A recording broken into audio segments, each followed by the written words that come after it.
one was mutt beef and trout. Let's rock to some Black Sabbath.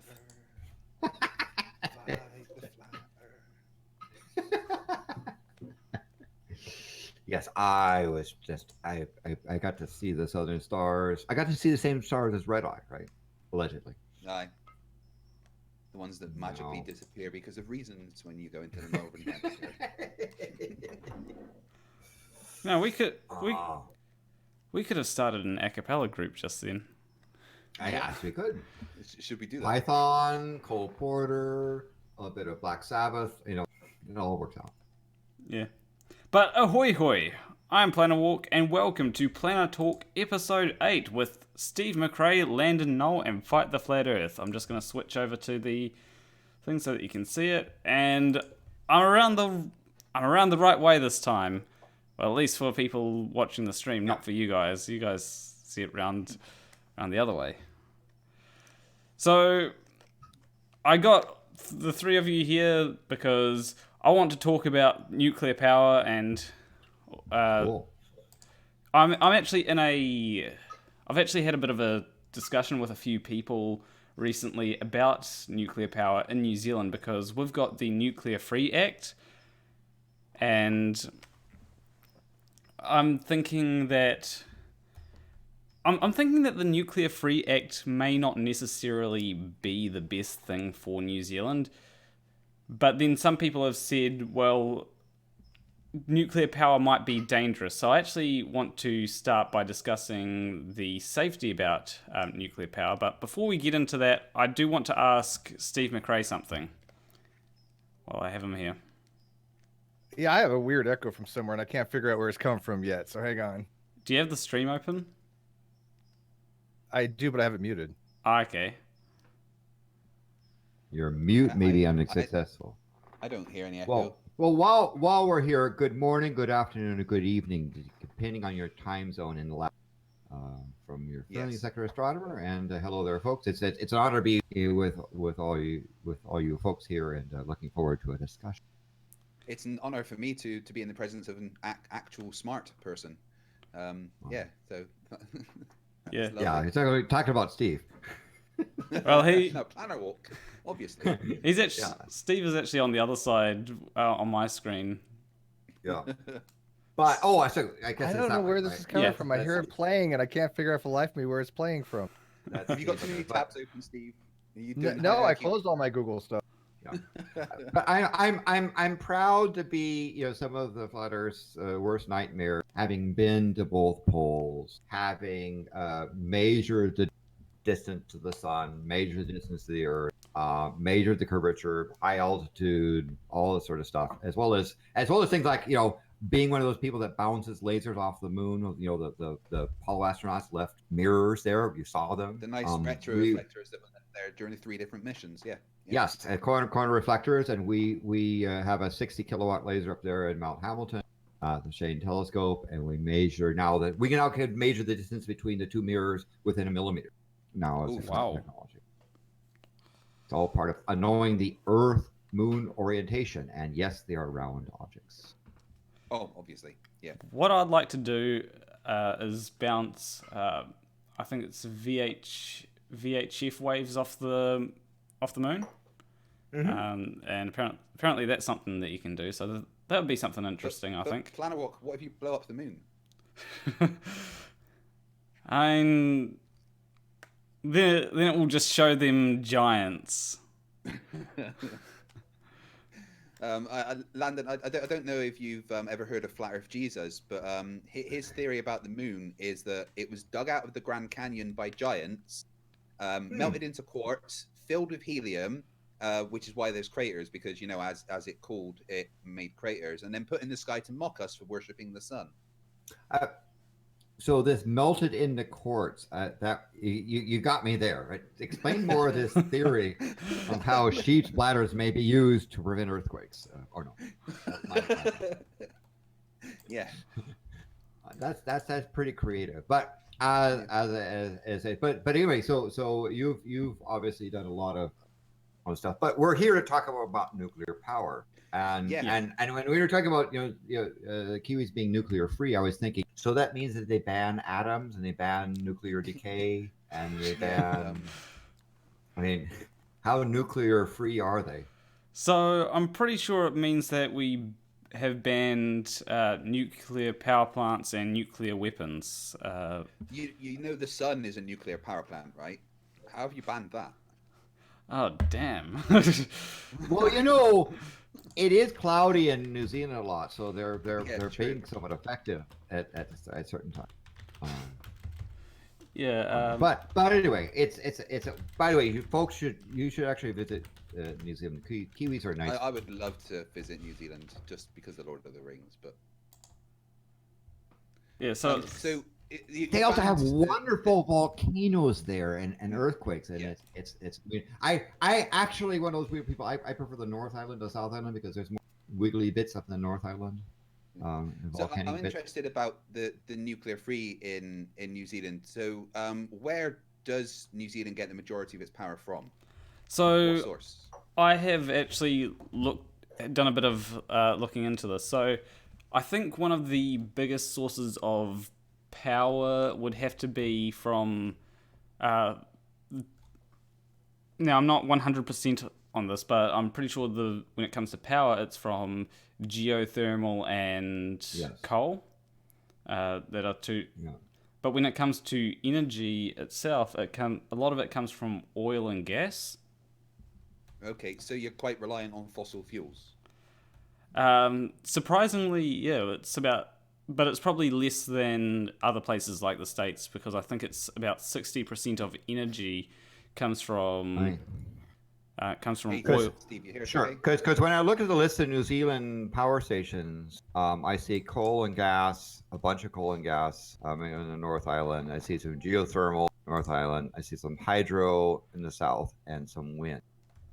Usually the wind. Where I'm particularly. By the way, I'm back. What I did of restarting. By the way, what happens when you restart almost every single time? You get updates, and so I had to wait for updates. I apologize. Yeah, of course. Where I was at, we like the wind and the solar was less than 1% of our power grid when I was working at a biomass steam plant. So it's a very small amount, and most of that from California was actually shipped off to a substation in Arizona that we provide feed for. So a lot of these renewable sources are not really a huge portion of the overall electrical grid. Yeah. What about in New Zealand for renewable sources? So we have, as I said, we've got geothermal is quite a big part. Surprisingly, we've also got some what's it called? Yeah. Hydro. That's cool. Yeah, I was gonna say surely there's New Zealand would make use of wave-based renewable sources, and because it's just an island, right? Because I'm looking at the internet sources at 14, and if you look at PJPA, oil is at around 275, natural gas is 205, geothermal is at 200, hydrogen is at 70, all the renewables is at 60, coal is at about 55, and waste heat is near nil. Okay, so I think the coal is actually a bit lower than I initially thought, which is good. Yeah. So they're saying that basically that renewables are around 40% of the power. So another thing I was interested about is why have New Zealand decided to be so anti-nuclear? So I've pulled up the site here, and it's nzhistory.gov. So it says New Zealand goes nuclear free 8th of June 1987, and I'll just see if I can drag this over. But I know in the UK we're actually commissioning a lot more nuclear power stations. Yeah. So now I'm looking at coal has actually dropped. Right, it was at 60. Again, this is I see units of a PJ or picojoule or petajoule, excuse me. Coal was at 60.4 at 2015. It's now at 51.4. So it's dropped. Coal has dropped. Oil has increased from 291 to 312. Natural gas has increased from 190 to 197. Renewables has gone from, and that's hydrothermal, wood, oil, biogas, solar, blah blah blah, has gone up from 365 to 369. This is in the last couple of years. So it looks like, New Zealand's energy production is going up, and coal peaked in 2005 at 96, is down in 51.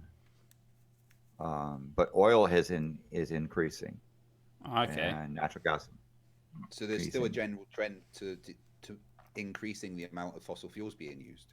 Yeah, although geothermal has increased significantly in the last 10 years. Yeah, I think it's almost doubled. Yeah, I think we're because we've got a few hotspots. Then it's good to make use of geothermal. So wood is something also significant too. You've been burning your carbon into the air for stuff. So okay, so I've just brought up the thing here with the nuclear-free legislation, and apparently it has a whole lot of things about it. So it says it was election year 1984, and it had about how there was Labour had an opposition on. So yes, apparently initially Labour was against nuclear free, and then it's changed to being for nuclear free. Yeah, it's but very what's hard their to. Actual objections. Why do they want to go nuclear free? I think the main reason why is because it was. I'm thinking that the main reason why was because it was against nuclear weapons. There's a huge distinction I can to be made there. I think apples and oranges, though. Nuclear weapons isn't really anything anyone should ever need, but just because the power of the atom can be incredibly destructive, it makes no sense to then think, well, we can't actually use that in a beneficial way. Yeah. I mean, the amount of nuclear production, nuclear radioactive fuel you're using in coal is non-trivial. Right? Coal is not radiation free. It's actually pretty radiation full. Yeah, most of the thorium and uranium deposits are found in coal deposits. I mean, is there objection that it can be dangerous in the wrong hands, or is it more of a thing about they think that it could be dangerous that there could be a nuclear power station meltdown or something? Because when you actually look at the history of nuclear power, there's only ever been 3 major incidents: Chernobyl, Fukushima, and Long Island. Yeah. So 3 Mile Island, Chernobyl, and Fukushima. And SL1. Yeah, there's been some other items too. Yeah, so but when you compare the amount of kind of incidents to the amount of energy produced, it's actually one of the safer forms of energy that is being produced when you look at the statistics. A lot of deaths in mining coal and stuff, is a lot more than the deaths related to what's happened due to making nuclear power. Yeah, I think there's 2 things involved in that, though. One, obviously, we talk about power density. The power density for uranium is a heck of a lot more than anything else, especially compared to coal and other sources. The second thing I think is people are actually scared because when they hear the term radiation, it brings to mind, like the Incredible Hulk, Swamp Monster, or whatever. I mean, people have a rational fear, even though radiation is dangerous, but there are safe limits. And when we have radiological accidents, when we have something like Chernobyl, it is a catastrophic worldwide event, right? It is something that affects the entire planet, not just the local economy, not just the people that are living near that area. It can actually go worldwide, as we learned from Fukushima. So we know that there's dangers there. However, as Fight the Flat Earth pointed out, it's still the safest statistically. It's like saying, well, I don't want to fly because I have an irrational fear of flying, but flying is still the safest form of transportation out there, way better than cars. People die from car accidents way more than plane accidents. But when you hear an accident from a plane, I mean, everybody loses their shit, right? I mean, look at the thing with Boeing right now. Yeah. So here's the thing that you realize is that when you're transforming energy and your generating plants, when you need a whole pile of energy, that comes at a cost. And those costs include environmental and safety issues, right? There's no such thing as pure energy that's just all nice and happy land. Every form of energy production has cost, environmental, safety, waste. And the question is, what are the trade-offs?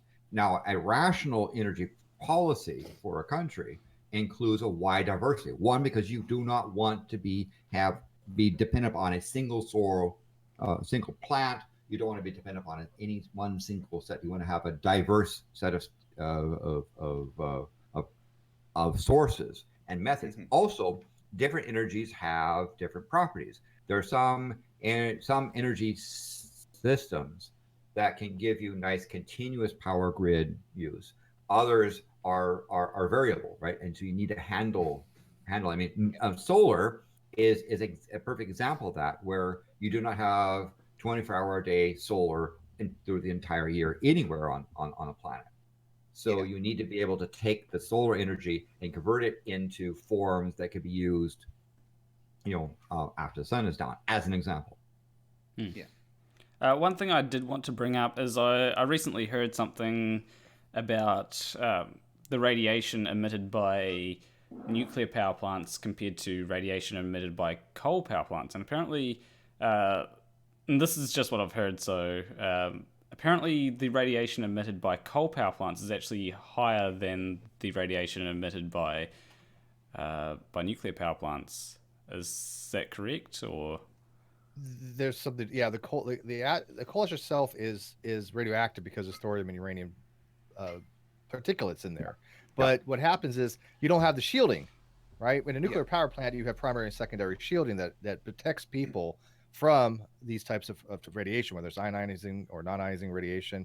You have secondary shielding. You're not going to get exposed to any kind of neutron bombardment or anything like that. It's very, very minimal. But on a coal plant, you really don't have that shielding, so you probably would be more exposed to radiological considerations. You're getting more radiation now just from the concrete and everything in your house than I would have got on my average day on board a nuclear submarine. That you were not getting anything. It was so well shielded that you would probably get more radiation just being up on the surface than actually being in your nuclear submarine. Yeah, yes. I know someone that was actually had a Geiger counter and would go around saying, "Oh, you can't go here because it's got a bit of radiation." Yeah. So radiation is ubiquitous. It's all around us. We have radiation in our body. Yeah. Sources, radiological sources. If you are concerned about nuclear weapons and want the level of nuclear weapons to be reduced or go away, one of the things you have to do is you have to deal with the metric tons of plutonium that we've created on the planet Earth. Now, plutonium isn't just going to go away and sit in a nice corner. In fact, you don't want to put it someplace and forget about it because other people might find it and do other things with it. So the most effective way to get rid of plutonium in abandoned nuclear warheads is to put it in a reactor and split it. Use it as a breeder. Use it in breeder reactors. So one of the things, if you're interested in avoiding non-proliferation, you should be advocating for using plutonium in reactors to split it and reduce the world's plutonium supply. Yeah, in my opinion. Yeah, one person did say, but once you stop producing or pursuing nuclear weapons, it's hard to justify production of nuclear fuel of any sort. And would you agree with that, or? No. Why would we not want to use that potential energy? Yeah, it's such a good source that, when used correctly, can output so much more than other methods. There's also medical uses of nuclear isotopes. There's also spacecraft, right? Yeah.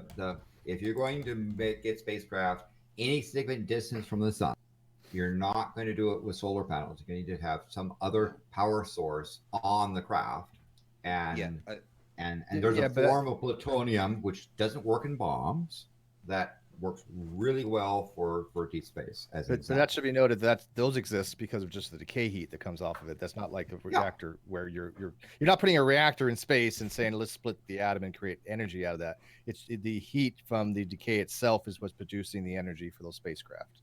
Yes. Yeah. Which is a distinct difference. One thing that Craig did want to get into was nuclear spaceships or something like that. Yeah, I was reading about the potential of building fleets of small nuclear powered robots to go out into the galaxy and seed other planets.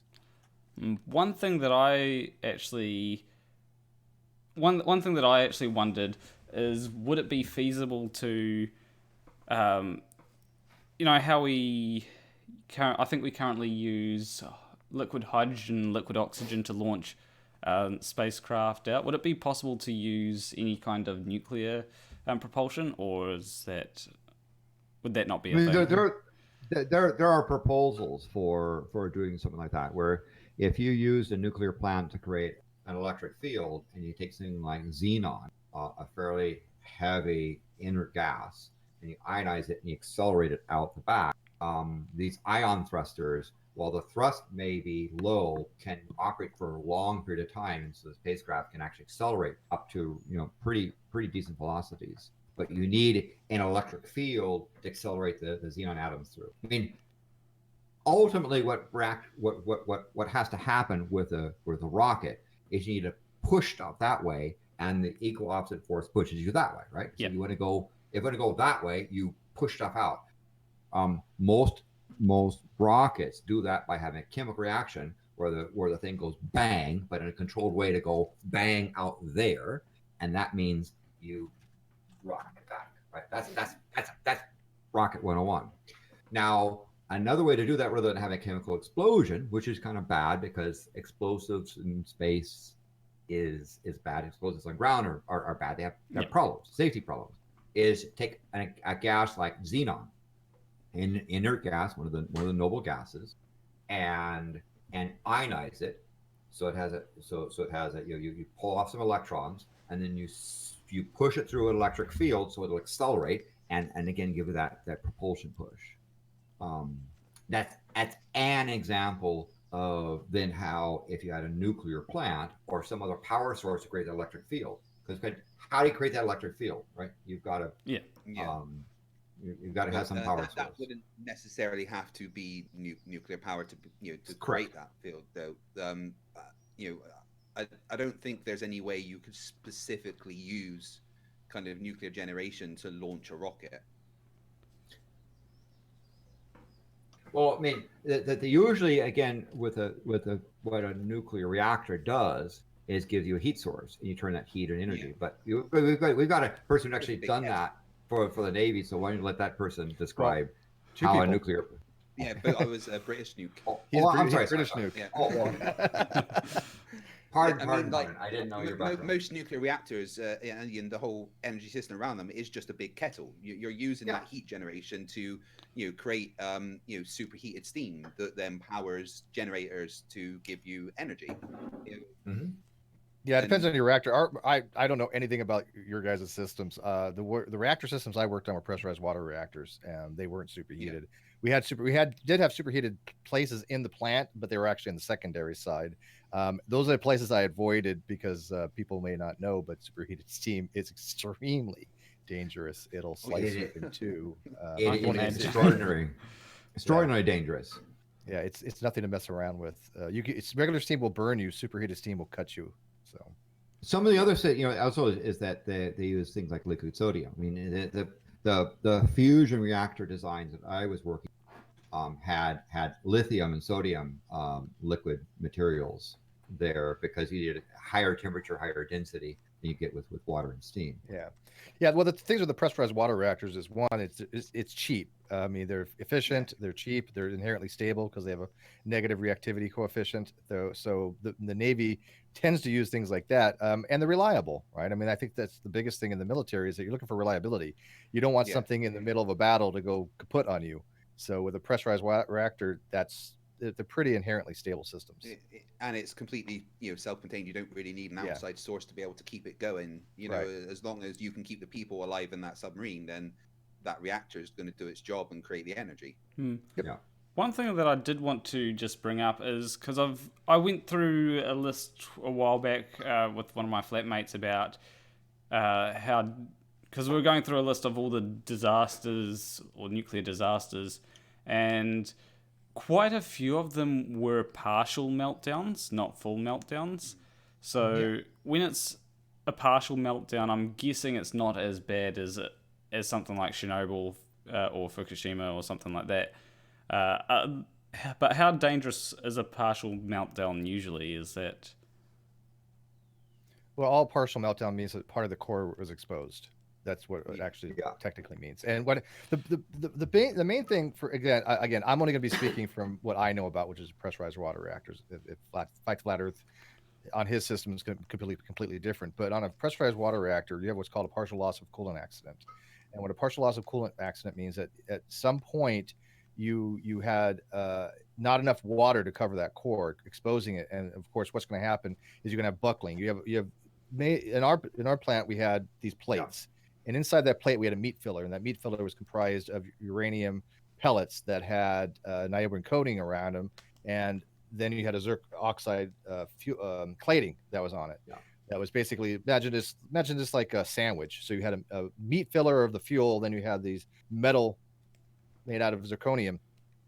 It was zirconium alloy. Zirconium oxide. Yeah, zirconium oxide alloy, and so if that gets exposed, you obviously it start melting. Because you no longer the moderator not actually as a moderator to slow down neutrons, it actually acts as a coolant as well. So now you no longer have that cooling system. That's going to melt. That's what they mean by a partial meltdown. Okay. Literally, it starts to melt. and so you basically have a partial structural failure of the nuclear material in going into suboptimal configuration. Suboptimal being basically because oftentimes if you get damage in a core, you're not going to get as efficient power production because you'll have a loss of the material won't be in a configuration that's optimized for maximum power production. Now, go ahead. I was just saying the bigger concern is there's another type of accident that people don't talk about a lot called a cold water accident. And what a cold water accident is when you inject cold water into the reactor core. So Planarwalk, what happens, you think, when you have cold water that's very dense, and the denser the moderator, the more fission, the more neutrons are thermalized, meaning they slow down, meaning you're going to have higher fissions. So what do you think happens when all of a sudden you have this very cold water going into a nuclear reactor, and you have a lot more thermalized neutrons, you have a lot more decays going on, you have a lot more energy production? That water is going to superheat really quick. Well, actually, it's going to flash. And basically, when you have flashing of water from a liquid state to a gaseous state, it expands quite a bit. You have a big steam explosion. That's what we kind of have to concern ourselves. So there's a lot of other types of accidents as well. And there's also reactivity addition rate accidents, like happened in a plant called SL1, which was owned by the Army. They had manual insertion and of rods, and so what the rods do is they regulate how much fissions are taking place, because they have doping, which is usually borium, and borium absorbs neutrons rather than the fuel absorbing it. So there's a control reaction going on. Well, they manually were raising the rod height, and they were supposed to raise it like a few millimeters or something, and they raised it like an exceptional amount, adding a bunch of reactivity to the core. It flashed over, it pushed that rod right out, it ejected it, and the guy that was pulling it out was literally over the rod when he was pulling out, so it ejected, stuck him to the ceiling. Killed 3 people. He died instantly. Then there was 2 other people in the control room that died from radiological, because I think it was like 1,000 rem on contact was one of the higher measurements that they took. So there have been other accidents people aren't aware of. Yeah, because the list that I went through that had a whole lot of partial meltdowns, it's I think it was mostly if there was significant environmental damage or if there were fatalities or something like that. Wait, no, I think it might have been fatalities or over millions of impact, or over $1 million worth of damage to the reactor or something like that. And so but again, the thing you have to remember is that when you ever have, if you need energy, you're going, generating, energy sources come with inherent risks. They come with environmental consequences. They come with health consequences. And there's no such thing as free transport of energy or free energy sources, right? You have to pick and choose. And if you're smart about it, you also have, different types of plants will provide you with different sort of energy in different forms. You need a variety of forms, and again, there's not going to be any one safe stuff. So people, rightly so, are concerned with a radiation leak in a nuclear power plant, but they will forgive coal plants and all the radiation they put out because I guess that's natural. I don't know, but radiation. So yeah, because one of the things that I have been thinking about recently is because if I had to guess, a lot of the gas that we use here in New Zealand, it isn't in power plants. It would actually be from sources like people using cars, people heating their homes with gas. And when I was in Australia, I will admit I was a bit naughty and did use a gas cooker all the time because. By the way, just so there's a thing, are you talking about liquid petroleum? Are you talking about natural gas? Because gas, there's a cultural context of what you mean by gas. Some people, when you hear you say gas, might be something. So define better when you're talking about gas. Are you cooking with propane or? I think when I was over in Australia, I was cooking with propane probably, but as opposed to petrol. My friend he puts hydrogen gas in his car because his car runs on a fuel cell. Yeah, awesome. We have a lot of buses down in California that are 5th generation hydrogen cells. But again, energy systems come with inherent risks, and so you try to mitigate this. So the question about nuclear is it acceptable, right? Is it acceptable risk? And I think in terms of particularly if you're worried about climate and you're working about impact on environment, nuclear needs to be part of your country's options. But there's inherent difficulties with that as well. Because nothing is free. Yeah, I mean, like, obviously you have to get the nuclear fuels to start with, and the refining process in itself can be dangerous. So even before you've got an active and running nuclear power station, there's a lot that goes into that beforehand that can be detrimental to the environment, and it can be costly in life if it's not done right. That's a good point. A lot of the refinement for uranium and stuff like that, that's a lot of considerations. Plus, then you start getting into weaponized considerations because even like Iran, when they went over there, they had a certain agreement. They can only have a certain amount of enrichment, and they have these centrifuges. And what centrifuges do is they take uranium hexafluoride, they spin it, and they basically separate the 235 from the 238, and they enrich this uranium so it becomes not just fissionable for a reactor, but it actually becomes enough fissionable for a weaponized use of it. And so they have actually found very, very highly enriched uranium that should not be there, that is not used for civilian use. It's not used for nuclear power. It is only used for weaponization. That's the concern to be had. Yeah. And by the way, understand that there's a very nuclear fuel processing and enrichment. Enrichment is how you take a natural uranium and concentrate the isotope uranium that can be used in nuclear power plants, right? Correct. That's what we call enrichment. Nuclear fuel is how you take spent fuel out of a reactor, and when a reactor is considered to be spent, it means that the fuel has given out most of its useful energy production, and it still has fissile material inside. And so if you have a same process, you'll extract the short-lived high reactive waste and put them in a safe containment, and you'll take the unspent fuel and reform it for another go. So that's fuel reprocessing. Enrichment is the is as Steve was saying, the 235, 238 concentration. Now, one thing that's important for people to understand is that for a typical nuclear power plant, you need, because uranium 235 is what, 0.14% of natural uranium. Right? 238 is going to be way more than any other isotope. I think it's around 9.1. Well, in a commercial reactor, you need between 3 and 5% of uranium to be 235 to be viable. There's a term they call weapons grade uranium, which is at 90%.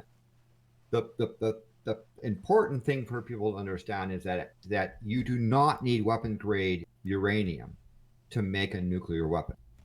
In fact, the very first nuclear weapon was not weapons grade, the one that was dropped on Hiroshima.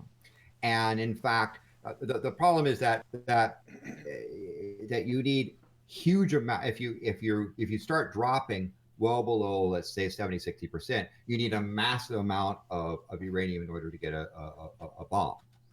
So the other thing is that in effort, right? If the effort it takes to reach, let's say, 5% enrichment for a really good economic fuel for a reactor is about 90% of the effort necessary to go to weapons grade. That is, once you've done the work to get to 5%, the 5% to 90% or even 80% is only a small amount. So again, and this is really important to understand with the Iranian reactor situation.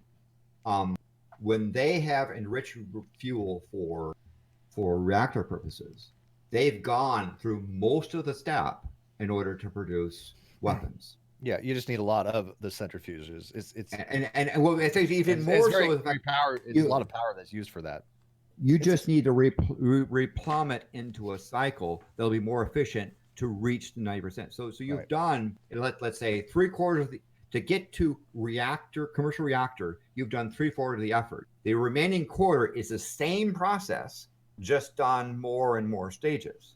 So your reactor things can be replumbed to give you stuff. And again, you don't even need to get to weapons grade to have a weapon. And so one of the concerns people have about Iran is really how easy it is to cheat. That's one of the things that I do in a class talking about nuclear weapons is your ability to cheat is you've got a lot of ways to cheat. Sure. And so you have to have some level of trust and verification. Even then, you don't know for certain. One of the things I did want to bring up there about unspent fuel, or not so much unspent, but the stuff that we don't use because we can't use it at this current point in time. There was something that I was watching. It was a Bill Gates TED talk where he was saying about how some people are proposing taking the rods that we've currently got sitting cooling, waiting for them to decay. Yeah, decay. And he said about how some people are working on ways to use those rods. And I mean, we know that they're warm. We put them in pool to keep them cool, and you can use that heating to produce, convert into useful energy. And in some ways, having a place where they're kept an eye on is better than burying them deep in the ground and hoping nothing happens. Right? That's not how you handle high nuclear waste. Is forget about it. Yeah. And so burying high nuclear waste is a very, very bad idea. Yeah, you might as well say you've got this high nuclear waste. And again, we're talking about it's a small fraction of what a nuclear power plant is. You might as well then you take advantage of the fact that it's warm. I mean, this stuff. I've been near a high electric waste. There was a wall between me and that waste, but you could it definitely puts out a lot of heat, and so you might as well make use of that. In a way that's because it's going to sit there and radiate heat whether you like it or not. you might as well do something useful with it, and Yeah, keep an yeah. eye on it in a plant is better than burying it in the ground and hoping nothing happens to it. Well, why have Yeah. the question is why haven't we used the heat that it's giving out yet? because of the radiological concerns. You said just because it has heat, Yeah. you still have radiation you have to deal with, right?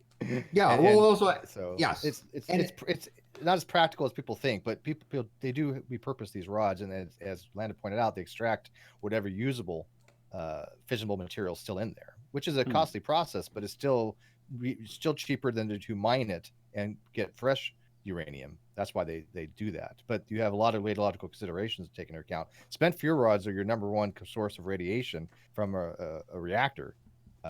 Most of the other sources are very low level. The contamination. I mean, the way when you work on a nuclear power plant and you use anything in the primary system, it's considered to be potentially contaminated. yes, And it's like using it a probably wrench. is. It probably is very low level, but low level radiation is completely harmless. You ain't even going to worry about it. But what we'll do is they'll wrap it in a radiological tape and they'll take surveys on it and they'll detect what the radiation from it is. But in order to make it considered to be non-radiological or considered to the point where it's not contaminated in any way, it is a long, arduous, step-by-step process to determine that it is no longer something that's contaminated. And they don't do that. So what they do is they usually just take it and they just throw it away. They bury it, which is fine for low-level radiation, but for the higher level, that's as Landon was saying, you don't want to bury that stuff. There was a process that was being developed that I was going to actually be working on at one time by a company called Molten Metal Technologies in New Hampshire. I was flown down there to help them out after I got out of nuke school, but the company went bankrupt. But they were working on a process called vitrification, where they would take and encapsulate these types of high radiological systems in glass. Yes, and then glass. bury them. Ceramics and glass. And this was decades ago. And so they unfortunately went out of business. I don't know if that was still a viable process, but it made a lot more sense to do it that way than encapsulating some kind of something that could cause leakage or have rust or anything else that can especially expose these radiological contaminants to the environment, because they will get out. They will get out. So Teller, a person I knew, but that's another, was a real big fan of ceramics, and although one of the things as well is that how you do the ceramics is important. You just don't take a bunch of high level nuclear waste, pour it into glass, and say you're done, because then you can get, because some of that high level waste puts off gas like xenon. And you can get gas pressure where stuff can crack. Also, the stresses of the radiation on the crystalline structure can also. So you need the proper type of how you mix it, and the type and how you process that glass is there. So it's not just a matter of dump a bunch of stuff into glass and you're done. That's why you had a company that was doing work, and Teller was a big fan of that, because in that glass could be used to you'd have a primary system of fluid going over the glass to heat a secondary system, which then you could generate energy from. And again, his point is don't bury it and forget it.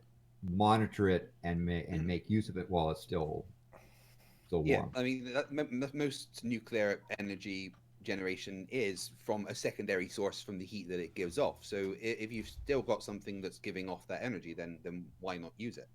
Yeah. So I think if you talk about in terms of safety issues, one of the things that is sort of we're going to talk about is what do you do with the waste, right? Now in a number of these energy systems, they get away with just throwing away the waste. I mean, solar energy produces waste. When the lifetime of the solar panels is done, they just don't magically vaporize into nice, pretty flowers, right? There is some significant waste involved in that. When you're doing coal plants, even if you have what marketing calls clean coal, which is not clean, but it sounds better. No, of course not. Then the slag, the waste, is also a significant thing. Again, there's nothing free, right? Even tidal power has environmental problems and environmental impact and waste as well.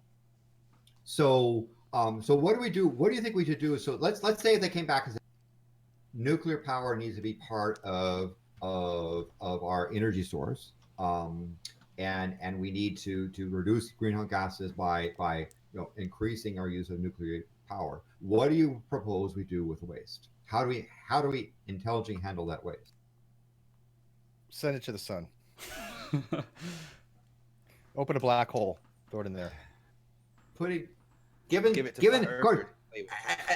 And just I know they're kidding, but just so people understand, sending nuclear waste up in rockets is a really bad idea because it's a really good way to disperse it. Given the number of rockets that don't quite achieve orbit, yeah.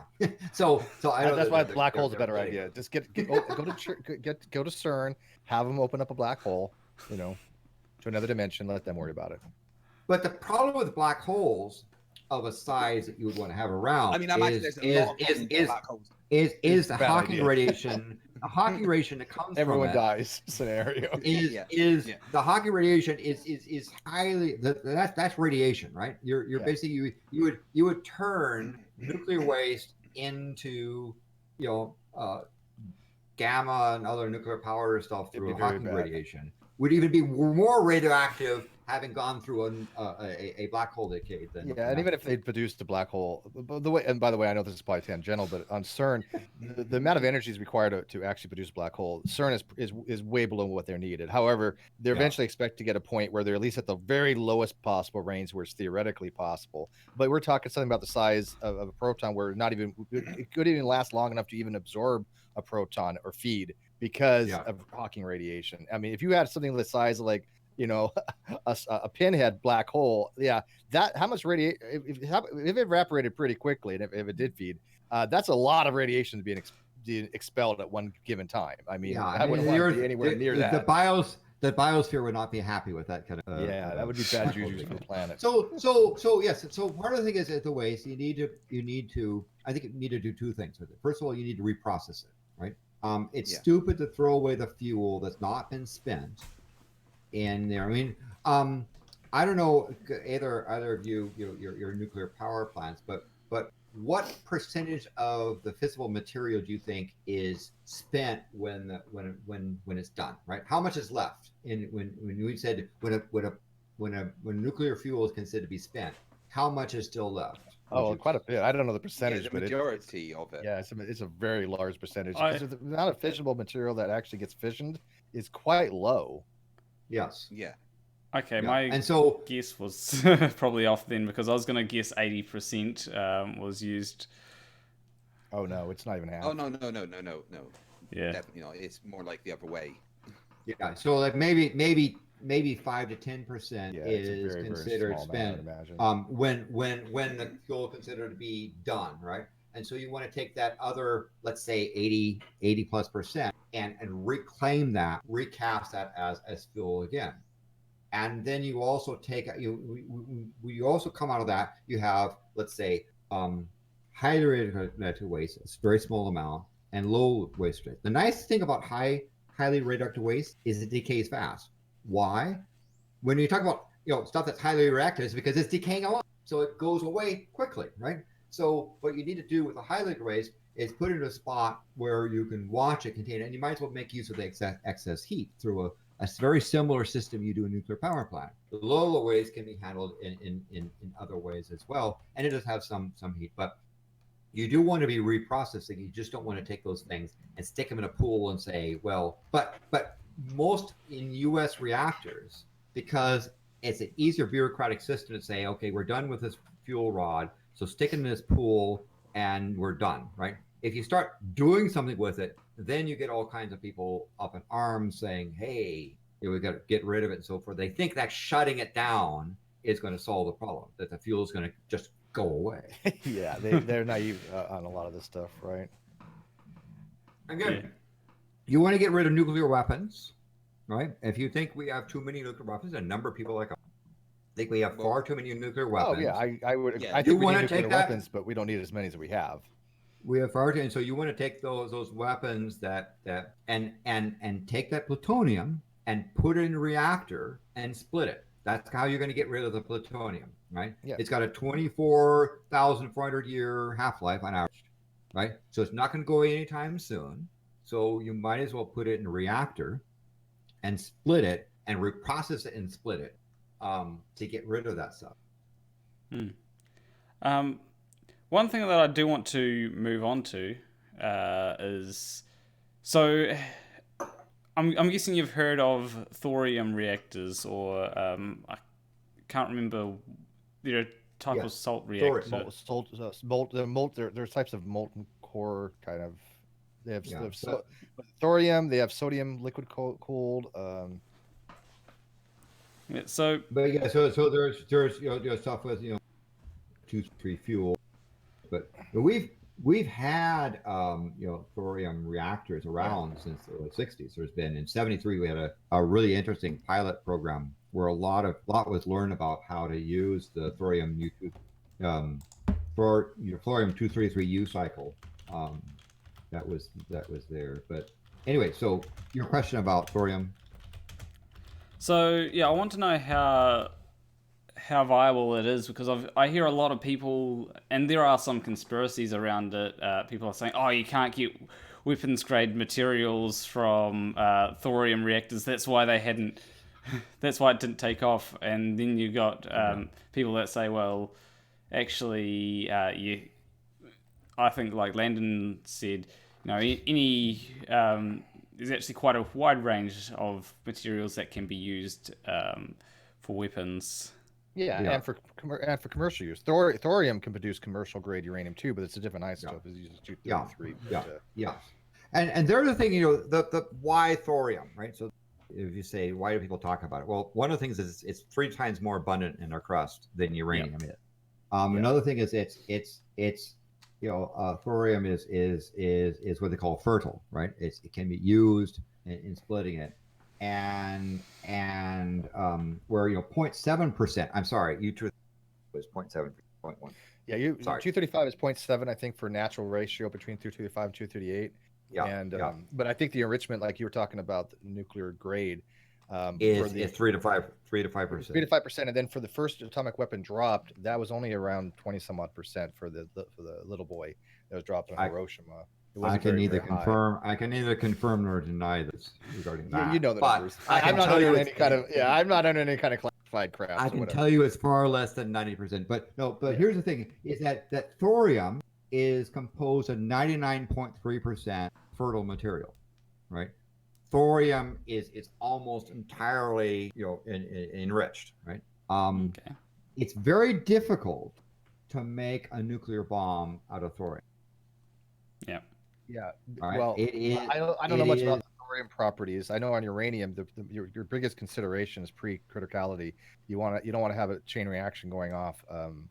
That's not planned. But when you're dealing with things that have spontaneous fissions, like uranium can produce spontaneous fission. Normally, you have a reaction where if you have a neutron going to uranium-235 produces on the average about 2.5, 2.2.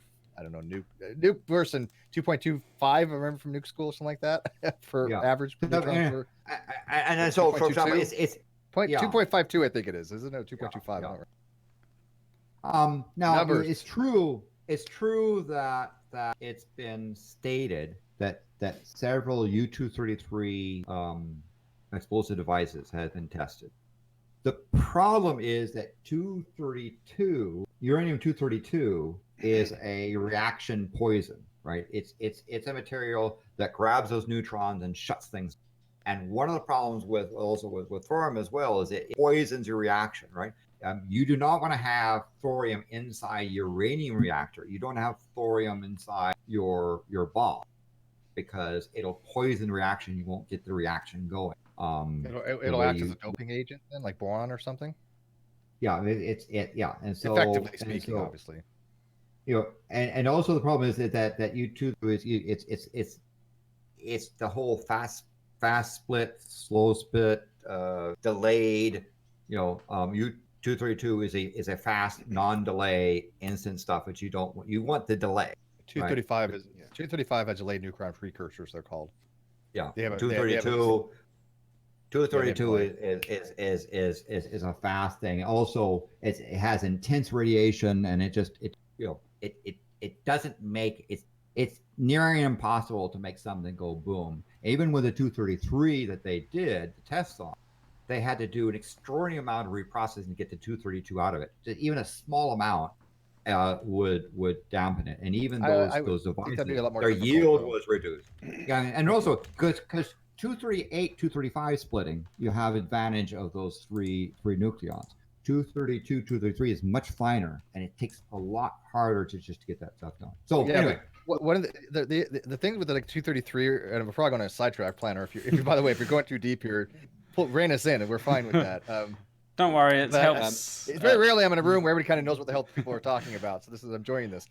But the thing with sorry, 233 or the thing, what's that? I'm gonna have to jump out now. I need to go. Oh and yeah, prepare you're for in a my different time zone. Yeah, I forgot about that.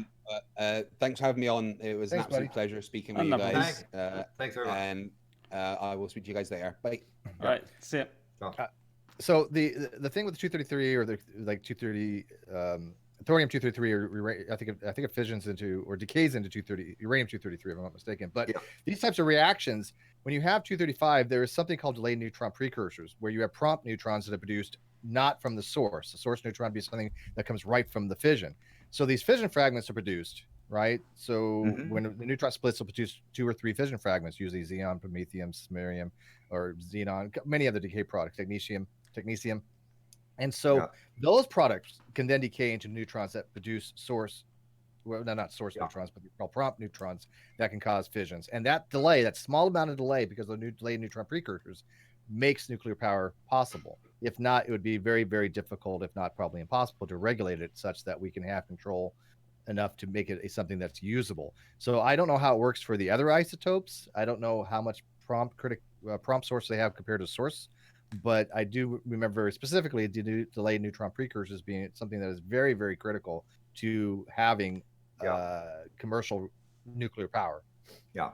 Another thing, Steve, you might be interested about the problem with U-232 in reaction is that its half-life is only 69 years. And so you quickly get it. It's an alpha emitter, so you get thorium, which is only 2 years. You got your radium, which is about radium and radon, which is only a few days. So now you have so this 232 is quickly decaying and giving you stuff you don't want, like radon and radium and so forth. Yeah, and so that's I don't remember my isotopes very well. I got to be honest with you. It's just too many to memorize. So you get stuff where it's going to go from uranium 232 to thorium 228, alpha decay to radium 224, and so forth. So anyway, but you'll have that decay chain. And I think again, 230. I don't remember if it was 235 has radon 222 in it or 238. I think it's 238 in the decay chain. So let's look at the again back to the pro side about you asked about thorium reactors, right? Yeah. It's much more abundant, and most of the thorium is actually fertile that can be used, as opposed to uranium 235, it's only 0.7%. It's difficult to build a bomb out of. There's also much less nuclear waste. Actually, about 2 orders of magnitude less nuclear waste that comes from thorium. It does have so you could also produce some of these. There's also some interesting medical stuff that can come from it. If you comparing the amount of thorium needed with coal, I mean that something like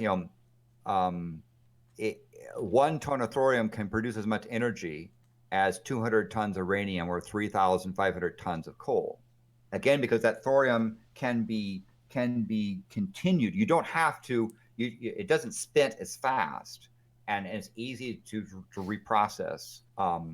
Whereas in most cases of uranium, when you remove 10-20% of it, it's considered done, and you have to do a much more complex reprocessing. So those are the pro sides. Yeah. Now there's some disadvantages, right? Yeah, I was gonna ask. The breeding, if you're using thorium in breeding reactors, it does require excess reprocessing, right? For those, and there's also a fairly significant amount of testing that needs to be done with regards to that process. The higher cost of fabrication is also an issue. I mean, Steve was describing in terms of the fuel that was on reactors of his plants and the subs. That's technology is well understood.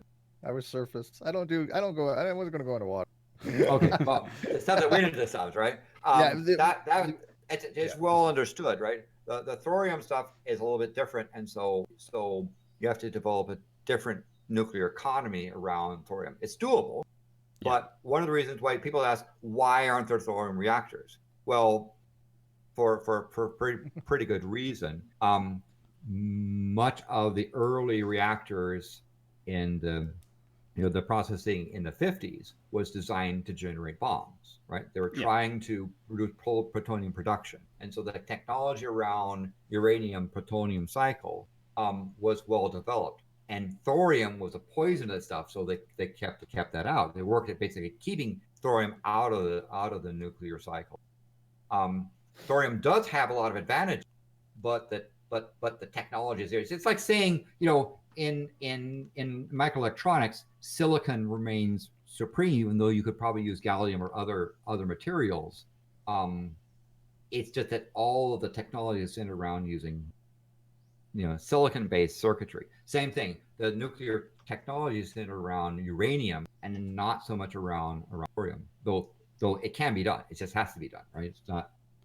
Yeah, I'm trying to work out a good analogy, but my mind's coming up blank. But I do get up what you're saying. There's also another thing is that when you do remove thorium from your reactor, it does make U-232, and U-232 is a very powerful gamma emitter, right? So you have to be careful about the gamma coming off the uranium-232 more than other stuff. I mean, because if I gave you a lump of uranium, right? One thing you'd be amazed at how heavy it was, but it wouldn't kill you, right? It would be a lump of metal, right? Yeah. And uranium by itself, it's got, most has got a half-life of what is it? 3 point? What's the U-238 half-life? Is it 3.7? I have no idea. No, 238. Oh, 33. Oh, man, I used to know all these decay things. I don't know. Google That's why we have charts. I 238. I think is one of them was 4.9 billion years or something. Yeah, I think so because and I'm pulling this down my ass here, but I mean 4.5 billion years. Okay, 4.5 billion. Hey, what's 400 million years, man? That's pretty damn close. Yeah. 4.46 billion. Okay, so not bad. I'll take it.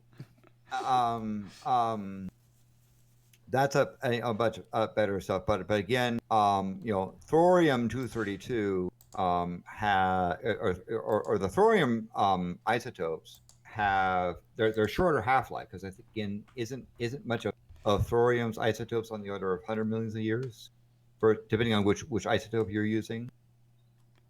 Again, I don't remember a lot of the decay rate stuff because it's just those numbers when you need them, you just look them up.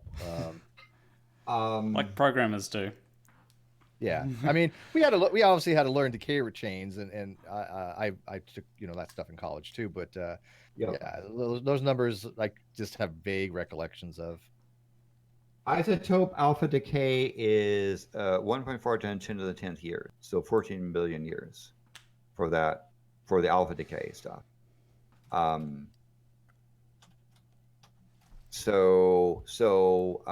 there's other ones, depending on which isotopes you're talking about. But back to the thing of so one of the disadvantages is some of the waste that comes out of thorium is pretty significant gamma emitters, and so you have to process that differently. Could we use thorium reactors? I think so. There's a lot of advantages. If Iran was wanting to build thorium nuclear power plants, I would be much less concerned about their ability to cheat and build weapons. Okay. Right. So if you want to say, hey, a country like Iran, quote, has the right, unquote, to nuclear power, to build, isotopes for medical purposes, then I would say, hey, let's make a thorium reactor for you and stop all this uranium production. You don't even have to have the enrichment because it's 99.3% fertile anyway, right? That would be a much safer mode if you had less trust in the people operating the reactor and the nuclear industry behind it. So, from what I'm understanding, it would be a good idea to do a bit more research into thorium to see ways in which we can get the most use out of it. Yeah, I think so. I mean, there are other factors in that, but I was just trying to give you the positive pros and cons. I think that developing more technology understanding thorium reactors and the design for it needs to be done and to produce economy. If nothing else, to try and reduce some of the non-proliferation issues that countries enriching fuel for their own reactors might face. Yeah. One thing that I do want to ask about is about the amount, I suppose, the supply of uranium that we have here on Earth, because I'm not too sure how long that would last. I'm guessing that would last quite a while, otherwise we wouldn't have so many nuclear reactors. But if we were to start building more nuclear reactors, would it last a long time, or would we start running out? I mean, if you talk about in terms of natural uranium is a fairly common abundant element in on Earth, right?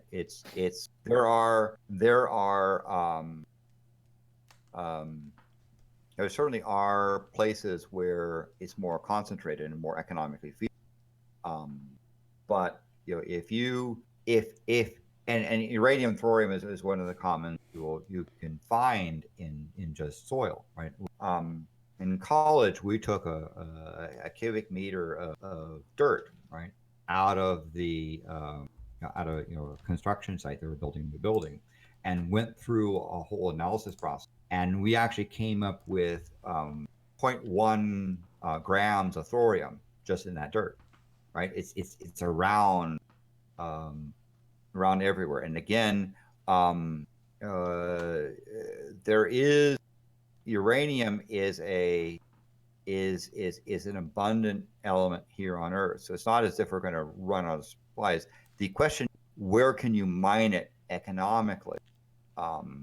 And that's where you have, places like South Africa, places like the United States, like Russia, where it can be mined economically.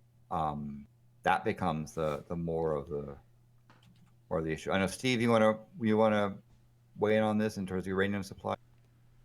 Well, I mean, it's not really. I mean, these types of things, they're only mined in certain locations. There's not a lot of places where we mine uranium around the world. Yeah, but I mean, it's if you take the dirt out in the back of your yard, there's a few parts per million of uranium in that soil. Oh, sure. But you're going to find, I mean, the two most prevalent materials for radiological considerations in the Earth are thorium and uranium. These are the biggest heat factors in the planet. This is what generates most of the heat of the planet, is radiological decay from uranium and thorium. Yeah. Oh. So it is natural. Because the Earth is only 6,000 years old, right? So uranium's in your seawater. It's in the food you eat. It's in the soil. It's in the sand. It's and again on the order of a few parts per million. And it's kind of funny because if someone said, "Oh, we have a very low level radioactive waste," if someone said, they spilled some thorium on the ground, it's like saying, well, you poured some dirt out of your shoes, right? It's and the same thing with uranium. It's a natural element that's pervasive throughout our environment. And so the question is going to be, oh, you want it in concentrated form to make it more economically viable to turn into fuel. That's when you then go to places where it's mined. Is that an answer to your question, or is that? Yeah, I think that's answered my question. Another question I guess I have is, because I think someone mentioned about how mining coal can be a dangerous process. Is mining uranium, does that have the same dangers, or is it different? I mean, there are inherent dangers in mining. So for example, again, if uranium is pervasive in a few parts per million, typically in stuff, and you're out there and you're doing what? Let's say you're mining quartz, or you're trying to just pulverize for gravel, right? You're dealing with uranium. The dust that comes off has all the stuff in it, right? Any kind of mining will have uranium as part of its process. Now, where they do it for its high, high concentration uranium, yellow cake, right, is also, the dangers inherent with dying of mining is there.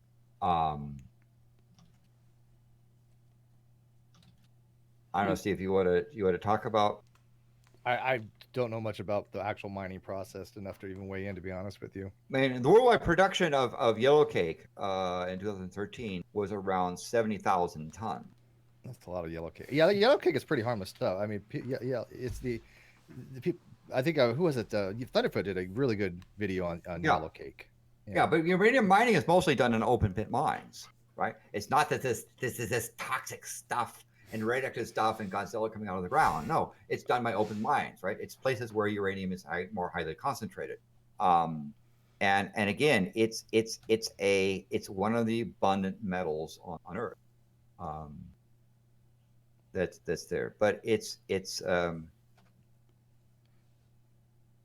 yellow cake, what they call it yellow cake, that's yellow powder, is about 75% uranium oxide. Okay. On that, but it's called low grade, low grade ore. When they talk about the yellow cake is the concentrated uranium. Low grade ore, when you're mining on the ground, maybe 0.01 to 0.03% of uranium oxide. So the material that they do to mine uranium is actually quite low in uranium, right? It's on the order of less than 1 part in 1,000. So instead of these uranium mines, because instead of having to get stuff out of parts per million and concentrating it, it's parts per 1,000. And then they concentrate uranium into yellow cake with 75% uranium oxide, which then you can start entering into your fuel cycle. Okay. But I mean, the reserve tons is estimated that we have somewhere on the order of around 6 million tons of uranium reserves. Yeah. Today. So we've got a few super chats, and then we're going to get into fusion, which I believe Landon Noll knows quite a bit about. Yeah. So I'll start with Pete Brimble donated £4.99 and said, "Hello, Planarwalk. Sorry about the Cricket World Cup. We should have shared it." Yeah, nice. Yeah. That would have been more sporting. There'd been more cricket. No. Yeah, they won fair and square. Yeah, I remember seeing the result, and it's said about England won the Super Over, and I saw that it was close enough to the same score, and I was thinking, wow, at least we put up a good fight. So, Alexis, yeah, the Palmies can't. You can't let the Palmies win. Oh, so next time, hopefully you do better. Yeah, Not that I'm revealing who I was rooting, but I mean, go ahead. Yeah, I was just going to say, last World Cup, I think it was the first time New Zealand got to the finals, and then we lost to Australia. This time we did even better and got to the finals and almost tied with England, but yeah, losing to Australia, they have a really good team, and I've seen, if you talk about a crowd, right? A crowd of people from Palmyland is a certain type, but the Kiwis are they're actually a pretty fun crowd. I mean, if you want to go and watch people watch cricket, that's better than watching cricket. Watching people watch cricket. The Kiwis are really a fun group to really get some of the Maoris there. I am so out of my depth in this conversation. Hey, no, I don't know. So anyway, I have no idea what the hell you're talking about. That's just like. Sorry. There was a question somewhere we got derailed. Yeah. So the next one was Alexis B, who had no message but donated $1. Thank you for that. Thank you, Cunning. And then Kajun Drifter, $10, which kind of helps us go nicely into the next topic. So thank you for that. What's y'all's thoughts on NIF's work on fusion? National Ignition Facility. Yeah. That's where they're taking hydrogen and they're shooting lasers in it to cause it to undergo fusion. Very similar to, I don't know, was it like the Nova? Because the Nova reactors were basically, they were taking hydrogen as well, or they're using lasers to create temperatures high enough to undergo fission. Because you have what you call a fission yield curve. We used to call it the May-West curve, but I don't think that's politically correct. But May West would have agreed. No, she would have been fine with it. She was a very sexual person, but the May-West curve looks like a pair of boobs. But basically, it's a graph of the amount of protons as opposed to what it would be if you split it or fusion together, get energy released out of it. And so hydrogen, when you put two hydrogen together with a certain amount of energy to bind them, that releases actually a considerable amount of energy. That's what fusion is, as opposed to causing isotopes to split and releasing the energy. Yeah. What you're doing there is, in a fission reaction, you have what's called a mass defect. And the mass defect is if you took all the individual, this is what's weird about physics. If you took all the individual protons and neutrons of an atom like uranium and you added them up separately, you would get a specific number, right? Think of it like basketballs. If I had, 235 basketballs and I weighed each one of them, I would get a specific amount. But when you put the basketballs together, they still have the same amount of mass, right? Nothing changes. But on the atomic level, that doesn't work that way. When you put the nucleons together, they actually weigh a different amount. This is called a mass defect, because part of that goes in the binding energy to keep that nucleus together by what's called the secondary force of the strong nuclear. And he's talking about why binding energy itself inside the nucleus. Why is there binding energy? Well, part of a nucleus, you got these protons, positive charged particles. You bring them together, what happens? They're going to repel. A helium atom would like to go fling with those. Yeah, you have two plus protons take off that are really close proximity. And why don't they go boing? Well, because of strong nuclear force, right? Yeah, so you have a strong nuclear force that's, well, it's a secondary aspect of the strong nuclear force. Yes. Secondary effect, yeah, because the strong nuclear force holds the quarks together in the nucleon itself, but it actually has a small amount of distance. It goes beyond the radius of the nucleus. Because of that strong nuclear force, it's very short. It's like 10 to the minus 31 something. Yeah, it's really small, but it's enough to be greater than the radius of the nucleon itself, and that extension of it allows that to overcome the repulsive force of the charges of the protons. Yeah, right. Because if not, the atom would fly apart, right? Because you have two neutrons and two protons. What happens when you have two positives together? It should go apart. So here's the thing: stronger force is greater, though. And as they talk about with in the case of an atom, right, with these positive charges, right, it's the force that keeps together, otherwise would fly apart. Why does nuclear power have so much power? Well, once you finally, when you get an unstable atom, unstable configuration, so oscillates violently and then breaks, right, overcomes that the nuclear binding force. Now you have two nuclei that are positively charged, very, very close to each other. And if you've taken magnets, big powerful magnets, and let's say two end poles, and try to push them together, and as you get closer and closer, it gets harder and harder to push, right? That as those things get, and so in the nuclear process, when you have when you find two nucleons right next to each other that are highly positively charged, they repel each other with great force. Right? This is why nuclear is so much powerful than the chemical, because most of the mass of an atom is in the nucleus. You find these two nuclei next to each other, and they go fling, right? And it's that fling that we turn into nuclear power. Exactly. Yeah. Does that make sense, Planarwalk? So in a fusion reaction, when you're binding those energies together, when you're taking those hydrogen atoms, want to repulse from each other, but you're putting enough energy, you're getting them together, that actually releases energy. So that's what happens in these what's called the National Ignition Facility, or any type of I don't know So- some of the so- newer fusion plants. Tokamak, Nova. Yeah, and splitting big atoms reduces energy. Combining small atoms reduces energy as well.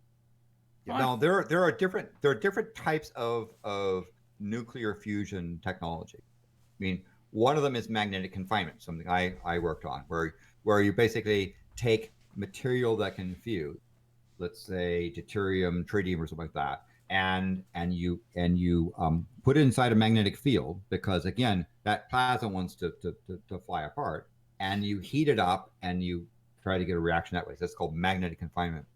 Another one's called inertial confinement, where, for example, you might take a pellet and focus lasers on that pellet and cause a shock wave to pressure in the center and create fusion. There's also magnetic or electric pinches, where you get electric field to try and collapse and pinch stuff down to a high density.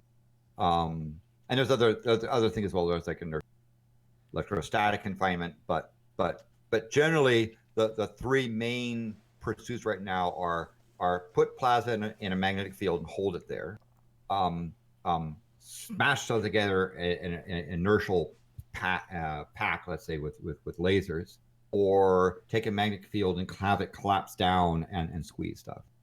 Yeah, there's something called Z pinch, if I remember correctly. That varies. Yeah, so that causes a constriction.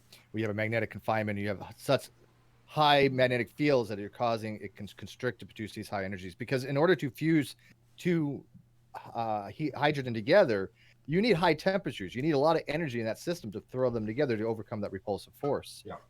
That's the biggest thing. And with magnetic confinement, what happens when you have a magnetic field? It's not very stable, especially if it's produced by electromagnetic means. Any kind of any defect in that magnetic field, any point in that magnetic field in the tension the tensor field, and the gas escapes. You have a pinpoint loss, and the gas is going to escape out of it, which also means you're going to have a lot of heat coming out of that particular place too. You're going to have very hot material going out of that magnetic confinement. And so by the way, that's come a long way, but it still has a lot of issues. Yeah. And it has various. It's hard to contain the plasma for long enough at high enough density to get reasonable fusion of it. One thing also that's important about fusion, it's not just kinetic velocity of getting two nucleons to two protons to smash together, right? That's one of the things that happens is you got to get the nucleons close enough together that they actually quantum tunnel into each other, right? Quantum mechanics is actually quite necessary. If you didn't have quantum mechanics, the sun wouldn't shine, right? Yeah, Quantum tunneling is one of the most important. If it wasn't for quantum tunneling, we wouldn't exist. Fusion wouldn't take place. Computers wouldn't exist. A lot of quantum tunneling is actually pro and con. Quantum tunneling is extremely important, but at the same time has also detrimental effects as well. Yeah, I was about to say that I know that we need to have quantum tunneling to do nuclear fusion. Well, not quantum tunneling, but quantum mechanics plays a role in nuclear fusion. So it's extremely difficult to keep material. Basically you've got to get light nuclei, hydrogen, helium. There's beryllium. There's a beryllium hydrogen. There's different possibilities. You got these nuclei dense enough next to each other, long enough that they quantum tunnel together and form from nuclei. So the building blocks of small, that's what Steve's talking about. The irony is that small atoms come together can produce energy, just like big atoms being split can produce energy. And so fusion is about doing the small atoms. Now, if you talk about in terms of what a fusion reactor would be like, if you're able to sustain a reaction for a longer period of time, you have a source of heat. You turn that heat into a primary coolant. Let's say, and one of the common favored things they think is either something like liquid sodium or liquid lithium. So it would be a liquid material which would absorb the heat, absorb the radiation coming out of the reaction, and you use that material inside an exchanger to then boil water and produce steam. Yeah. So ultimately, you're smashing atoms together, getting close enough that the quantum tunnel and go plop, produce energy. That energy goes out, heats up a liquid material like, let's say, lithium or sodium, which then goes to another thing which causes water to boil, generates steam turbines and electricity. Yeah, in a nutshell, quantum tunneling is just the fact that you have two repulsive forces, and the quantum tunneling overcomes that barrier. There's actually design features like called a Zener diode that worked in the avalanche region, where you had it work in that region where it had to be due to quantum effects. Diodes work on quantum mechanical effects. So you wouldn't even have a computer system because transistors and diodes have these things called NP or PN regions or NPN regions that are basically electrons should not go between one or the other. It should not travel through because there's you have a Coulomb barrier and you have repulsive forces. But quantum tunneling makes that go away. And basically, imagine this: imagine having you in front of a brick wall. You can't pass beyond that brick wall, right? But if you were quantized, you in theory could tunnel through that brick wall as if it wasn't there. That's a macro way of thinking of quantum tunneling in a nutshell. It's probably a very inarticulate way of describing it, but I'm not Landon. Yeah. And so there's now, I think, the National Ignition Facility has we think will have the ability to get the time and the density and the temperature, because you have to have material dense enough, because you could take we fuse particles and react in things all the time. They're called accelerators, right? Particle accelerators smash stuff together, right? You want to have density so that you can get a reasonable amount of energy out of it. You want it to be high enough temperature so that the nucleons can get close enough to quantum tunnel together, and you want to be held for a long enough period of time. So you don't want to have a reaction where they've had reactions, like for example, reverse configuration reactions that are held together for 300 milliseconds, which 10, 20 years ago was unheard of amount of time. Now you say, well, 0.3 of a second? Compared to 1 billionth of a second, is quite a bit. Yeah. I mean, the baseball stuff was on the order. We were happy when we got to microsecond stuff. So they've improved quite a bit. And so this whole thing about, stability of the plasma, the density of the plasma, and the duration that is a reacting plasma are all factors there. It's difficult, but they're definitely are making progress. As I say, I was working on stuff relating to the baseball magnets and tokamaks. That's a part of the magnetic fusion stuff, because that was you did a lot of neat computational physics on there. They've done laser confinement things like the Shiva Nova laser and national laser ignition stuff that had really good densities, basically focusing a lot of laser down in a small pellet and generating, think of like a mini star, right? It was able to do nice astrophysics work because, again, you have a small pellet, I mean, that you could barely see with your eye, that has a surface where all the laser beams focus on it at different angles, cause it to implode, and inside is let's say deuterium or tritium, and that fuses, and you get a tiny little zip of fusion. And it's really good for doing work on understanding nuclear processes, and it's not nicer than setting off H bombs, right? Yeah, it's a lot more controls as well.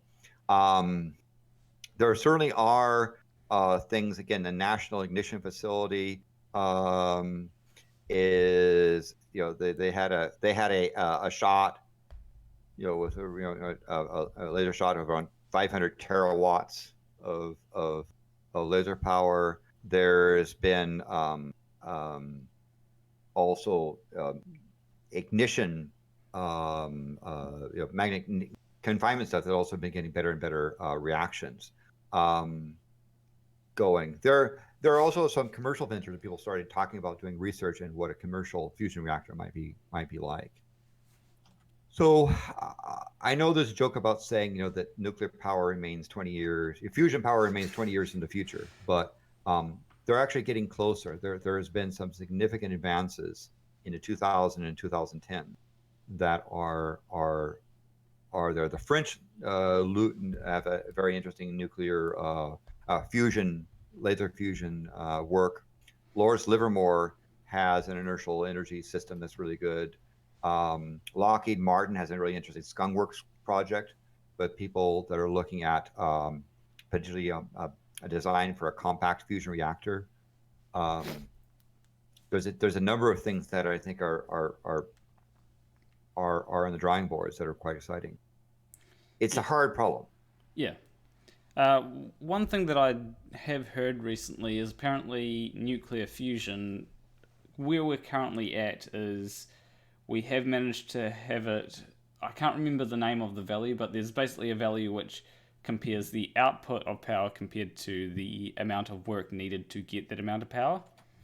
And I think we're currently at 0, which means that the amount of power that we put in is the amount of power that we get out from the... Yeah, there hasn't been any real net. The whole thing with fusion is you want to have more power output than what you put in. Yeah. Right. So there's it's called physicist break even and engineering break even and accountant break even. Physical break even has been achieved where we've gotten energy out that was equivalent to what we put in. Yep. Engineering break even is where you can have a reaction occurring long enough with a reactor that can have a long enough life cycle that it'll actually produce well in excess of the amount of power. I mean, get me wrong, Steve, but a radium reactor plant puts out a heck of a lot more energy than it takes to build it. Yeah. Oh yeah, that's why we use if it wasn't, would it be cost effective to make them, right? I mean, the whole point. And then you talk about the last thing, the accountant's break even is can you make money, right? Right now, physicists have been able to get fission conditions where the energy coming out is on the order of the amount of energy to get it started. Then the notion is when you have some of these new reactor designs they're talking about, they'll have an ability to be able to produce, hopefully, engineering break even, saying that you can capture. The next thing is, can you capture more energy coming out of reaction than it took to drive it? Yeah, and by the way, good. I was just going to say real quick, there's a difference between what we're saying and what's called over unity. Over unity is completely different. Over unity is when you have a single device where you're having more energy output than what's going into it, which is against the violation of second law of thermodynamics. But when you have a reactor, you actually we're putting energy in the system to cause something that has energy already stored. We have a potential energy in that system that we're releasing. That's why we get more energy out of it. There's in a over unity device, which does not exist. They are impossible, I believe. They are physically impossible. They cannot exist because in those systems you don't have that potential energy that you're tapping into. You're just putting energy into your system and then saying, oh poof, we're getting energy out of it from where? It doesn't work that way. You cannot beat the laws of thermodynamics. Right. That's what if and for a good lesson, go see Thunder. But we're talking about the fact that you've got energy stored in a system and you create a reaction that releases it. Right. So physicists say, hey, how much energy did it take for me to get the reaction going? You got this match. How much energy it took to work trying to get the match to light before it goes poof, right? Yeah, that's a chemical analogy of it, yes. And so physicists break even says that the amount of reaction that came out of the system exceeded the amount of energy it took to get the system to react. Now, in an engineering break even, you want to say, can I capture more energy coming out of the reaction than it took for me to drive the reaction? So again, can I capture? Well, in a match, you take the energy to strike it. Of course, you also take the energy to make the match, and so the match lights, and then you take that match and you put it into a fireplace, and you get lots of stuff. That's how you achieve engineering break even. Yeah, and or the next. Oh, sorry, go ahead. And then the final thing is, then can you make money at it? Because no one's going to build fusion reactors for charity. They're going to need to say, can it economically last long enough that you can build plants? Yeah, and every conversion of energy form into one or another, you have some kind of loss, right? These are what's called irreversible thermodynamic processes. And when he's talking about like with the match, and you take that phosphorus and you scratch it against that surface, and it produces a heat. Now, in order to use that heat effectively into energy, you need something like a thermocouple that will take that and convert that heat energy into electrical energy of some kind. That also produces losses. So every step along the line, you're having losses. Now, if there was an over unity device, yeah, exactly, an energy tax. So if you had over unity, in theory, what would happen is I'd strike that match, I would get heat, and I would actually use that heat in order to produce something to produce more energy than what it took to my initial entry cost. That doesn't work that way. There's every step of the way you have some kind of losses. This is why over unity or what's called perpetual motion device are impossible. If I have a wheel and I spin it, no matter how that wheel is designed, it doesn't matter. It's always going to slow down to the point of stopping at some point. Yeah. So what you do, just saying, you're not going to build a power plant out of batteries, right? Because it takes energy to charge the batteries, and then when you discharge them, you get less energy because you also have waste heat and batteries are just storage devices for energy. That's why when you have a car like a Tesla car, these batteries, they're very efficient, right? But they're very heavy because you need something that has the ability to store, and so you have your power. You've got to have a structure to hold those electrons, and they're called and so that's why atoms. The biggest problem with electric cars is it's not. I mean, it's not a problem per se, but the biggest factor with is the weight of the battery. You need a large battery to store that energy. I mean, there's a reason why most common batteries lead acid, right? Lead has a pretty good density of electrons, and the chemical reaction causes electrons to go from one pole to the other, and that's how you make electric. And lead's heavy. But, yes, and that's why, because you need electrons, right? You're not going to get light, fluffy stuff to give you lots and lots and lots of electrons.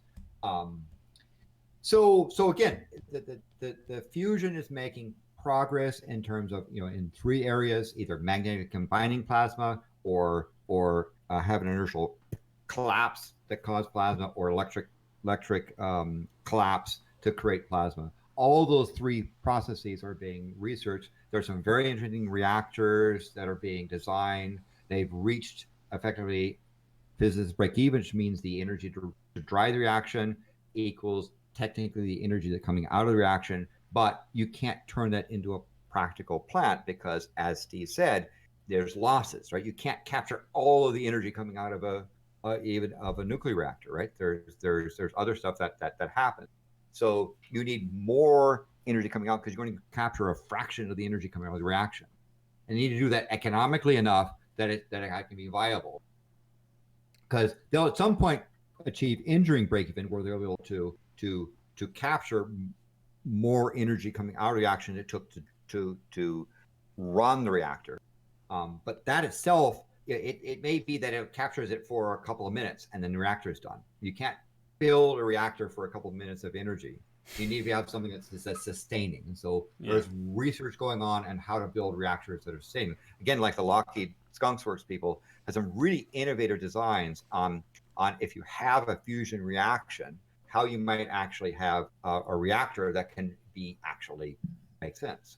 Yeah, one of the things that I have heard about is apparently they're working on a reactor which they say will have more energy output than energy going into it, and if I remember correctly, it's going to be done by 2030, I think. And it's funded by, I'm pretty sure it's funded by the EU or something like that. Yeah, there's a really interesting, and it's going to be in the next decade where they're going to start initial tests and operations, and that's where they expect to achieve what they call engineering break. Yeah. Again, where they can capture out of the reaction more energy than it took to cause reaction to start. Right. That's the thing. Now, again, as Steve said, this is not a perpetual motion machine, right? If I put a liter of petrol in a pan and lit a match on it, the energy it took for me to fry the match and starts the reaction, I get a big reaction, an unsafe reaction, and it wouldn't be able to capture much of the energy. Instead, if I built an engine, a petrol engine, I could take that bit of petroleum, put it into a power plant, spark it, cause it to ignite, and drive a mechanical engine. Yeah. And a car company does that and can actually do it in a way that makes money. So that's the physics of break even first, engineering break even, and then economic break even. Yeah. There was one. And so go ahead. I was just going to say one thing about the because a lot of people do say, oh, fusion is always 20 years. You ask someone how long fusion is away, and you always get 20 years. And one video that I saw on it said that even when we've got this thing that the EU is doing, it may take a while to get. It's going to take some time to build the reactors. Then it's going to take some time to do some testing, make sure that you get the amount out that or more that we're putting in, and then there's also actually building it on a scale in which we can actually power large regions. And one thing he says is that the private sector actually might help with getting the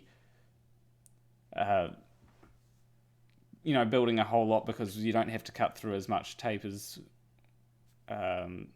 Would that be something that you'd agree with? Well, or? I think also that I think that the power, there are a lot of very clever people. There are sort of some extraordinarily skilled engineers and how to make something practical. And that's the thing I'm hoping is there. Certainly, fusion physicists are working on trying to create conditions where reactions can occur. But it's going to take a very significant engineering principle to take that reaction and turn it into something that will be useful. And then even more clever stuff to do it on a scale that can be economical. One of the things, for example, and Steve, you might appreciate it, appreciate this in particular. When you look at the neutron flux, so these neutral particles come out of a fusion reaction, typical neutron flux we see fluxes on the order of what they call a square centimeter flux on the order like 3 × 10⁻⁴ neutrons per second.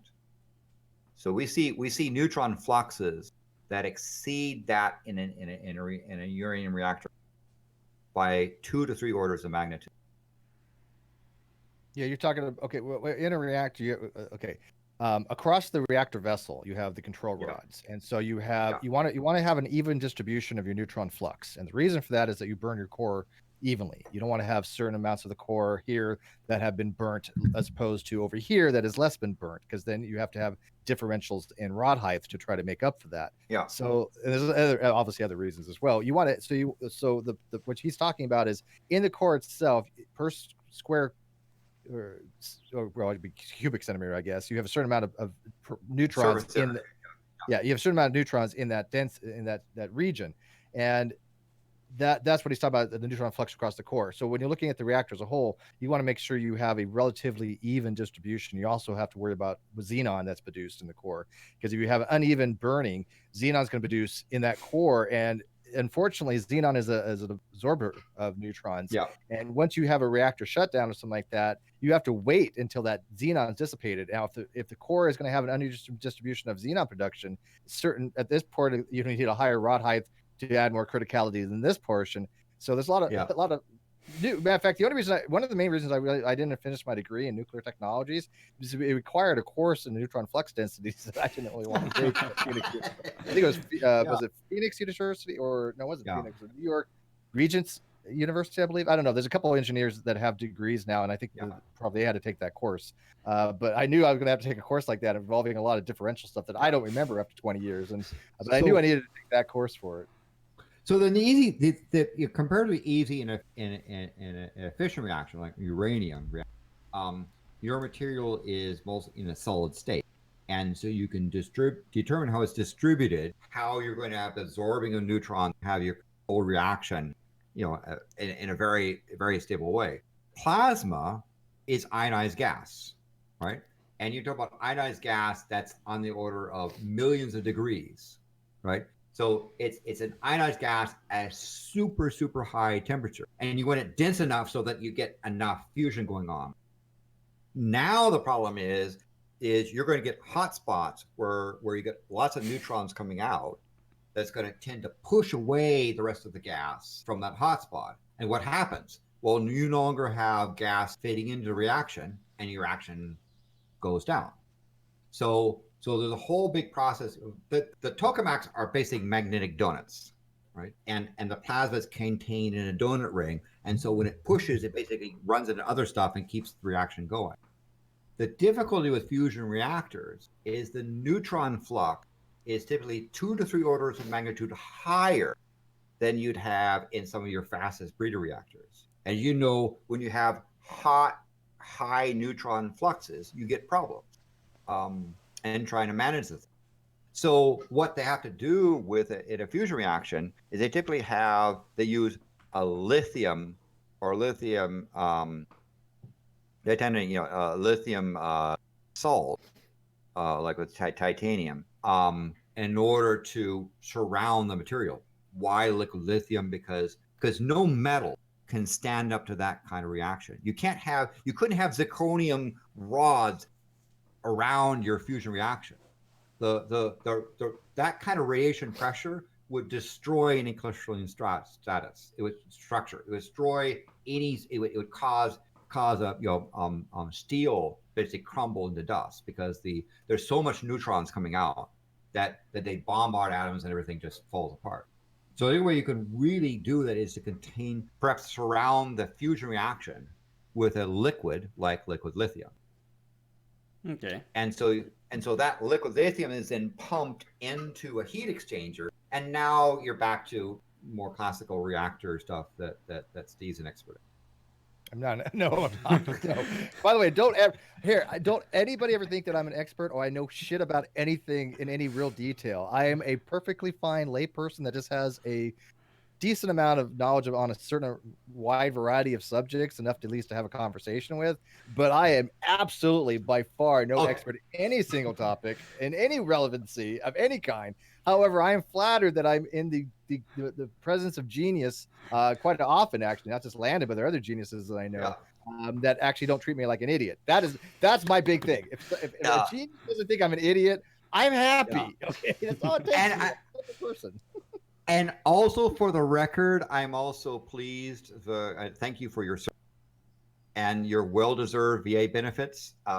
Use them because we definitely appreciate it. At least 95% of us. I appreciate that. And by the way, I've said for years I only have a few pet peeves, and one of them is because of being a military. Obviously, I have an affinity toward veterans, and so one of the pet peeves I have is people going after veterans and falsely, accusing them of things. And so these people there are people out there that have questioned my military service when people have actually seen my record. I find that to be egregious. I find that to be offensive. And that is something I will ask people to push back on, because I think that anytime you serve your country and this is for any veteran, and people attack somebody for their service or try to denigrate their service, I will get involved in that. Shame on them. So I find it to be reprehensible, to be honest with you. I didn't mean to trigger that reaction, but that's okay. But hey, Steve, got to end it on a good note, man. I'm passionate about that. I'm very passionate about veterans, right? So physicists have been working on building fusion through 3, perhaps 4 methods to build fusion reactions, to then look at how did you capture the energy coming off of it. And one of the big things is that a neutron, not neutron flux. People say, fusion reactors are waste free. No, they're not. When you have that much neutrons coming out, atoms are going to transmit. Right, you're going to have, but what you want to do is have something like lithium around it that would be bombarded and absorbed, so you get basically very short-lived material that also gives off its material as heat and not bad stuff. That's the reason why you won't have stuff like probably not sodium and so forth, because you want light material absorbing those neutrons, not heavy. Yeah, and I just want to throw one thing out there as far as that the waste, because I brought this up earlier to somebody who's actually a nuke as well. The biggest waste product from nuclear concerns is actually, I think, and this is my personal opinion, is actually heat from the reactor itself that's being put into the lakes. Because the lake is usually used for what you have a thermal heat sink. In order to have an engine, you need to have a differential in temperature. And so what the lake water does is acts as coolant and acts as that final heat sink. And depending on the differential you have, the more energy you can get out of it. It has to do with efficiency, Carnot efficiency. So what happens is that lake, you have all that heat going in that lake, it's over time going to raise the overall temperature of that lake, causing ecological damage to the fish and to bacteria and some other things, obviously, that's going to cause catastrophic, I mean, not catastrophic, but things that need to be monitored. So when you talk about pollutant, people don't often think of heat as a pollutant. But the biggest pollutant of a reactor is heat because of that, I think. Waste heat. Again, you are dealing with energy production, there's no energy production that's for free. There's no energy production. So if you want more energy, you're going to have more waste. You have more risk. You have more, undesirable impacts. No matter what energy you're doing, there's no pure, clean, nicey, flowery energy. More energy requires more cost. It creates more damage, and it has more health consequences. So if you really want to cut down on the bad impacts of energy production, use less energy. Turn off your lights that you don't need, for example. Use less energy would be a really good way of helping the environment. Conserving energy is a really good way to help the environment. Help on negative impact. A little bit of soapbox, but again, don't let them think that fusion is somehow this pure, as a driven snow energy source. It has its challenges too, but again, no energy source is pure and clean. Yeah. What I'm gonna other questions? Yeah, what I'm going to do is I'm going to move on to a few questions, and there's a couple of super chats that I got, and so Geekcraft Studios donated $2 and said loving this, so glad we could I could bring something different than what's usually usually I bring something up to do with Flat Earth, and this is different. And Pete Brimble says gave £4.99. I'm not sure what the 99 is. I know that it's £4.99. £4.99. Yeah, something like that. He said, "Thank you for making my head hurt on a Saturday, not due to alcohol. You have repaired brain cells that Flat Earth videos killed." By the way, I got a message from my friend saying, "How come you didn't talk about?" There's a very important new fusion that's done called proton-boron 11 reactions, where they take boron and they slam a proton into it, and it produces helium. And that's a really nice process, because there you've got boron, reasonably safe substance, and proton, hydrogen, slammed together and produces helium. And there's a number of things that people are quite excited about that potential fusion process, because having lots of lithium and having a lot of tritium around or so forth is not exactly the nicest thing to have.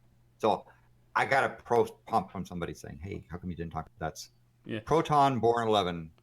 Pay attention to that. Oh yeah, I suppose one thing I should that I forgot to ask earlier was tritium. How common is it? Because I know that I'm pretty sure you use tritium and deuterium for fusion. So, and I know that deuterium, I know that it's more common than tritium. Deuterium is more common. Deuterium is known as heavy water. The reason being is the water has an extra neutron, right? So these will undergo fusion and release more energy, so they have a better power density. But the amount of a natural isotopic ratio between light water, heavy water, and things like tritium, I don't know the ratios, but it's not very much. Tritium is very low. Yeah, very, very low. But tritium is also radioactive, so it has to be case. produced, right? For that, and so there are other things where, for example, you can have helium-3 deuterium reactions. Helium-3 is a rare isotope of helium. And I wish I remembered this stuff better with my decay rates and things like that. You talk about since the anniversary of the moon landings, one of helium-3 is actually a really valuable resource and may be used for fusion. And the moon is a really excellent source of helium-3. Helium-3 is generated in the solar wind. The sun makes helium-3 all the time. And the moon has basically been collecting, helium-3 since its formation days.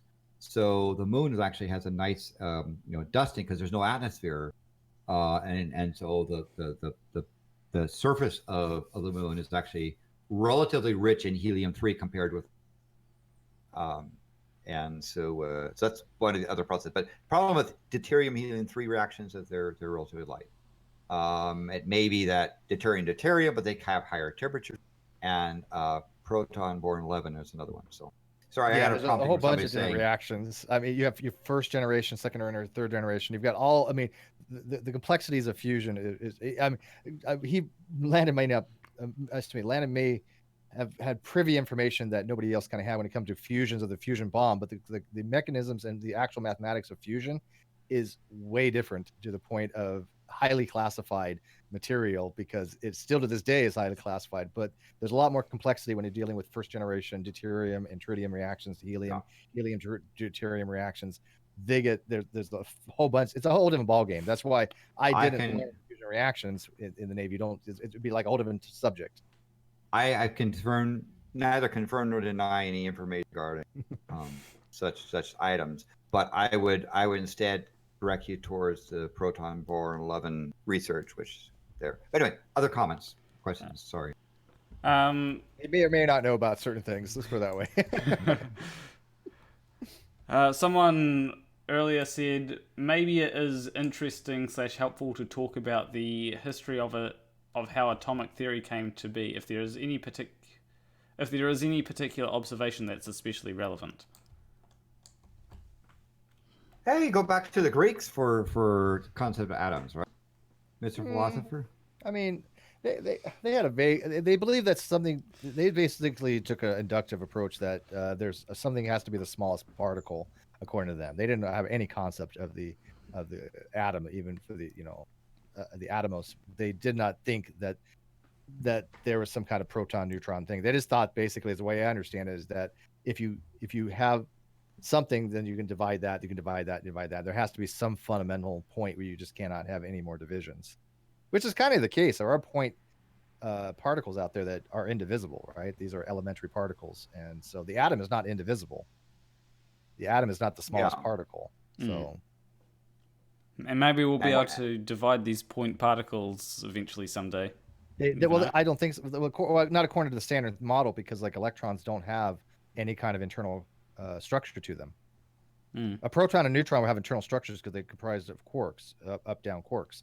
So electron is indivisible because it's not, to our understanding, without going into string theory, doesn't have any internalized structure inside.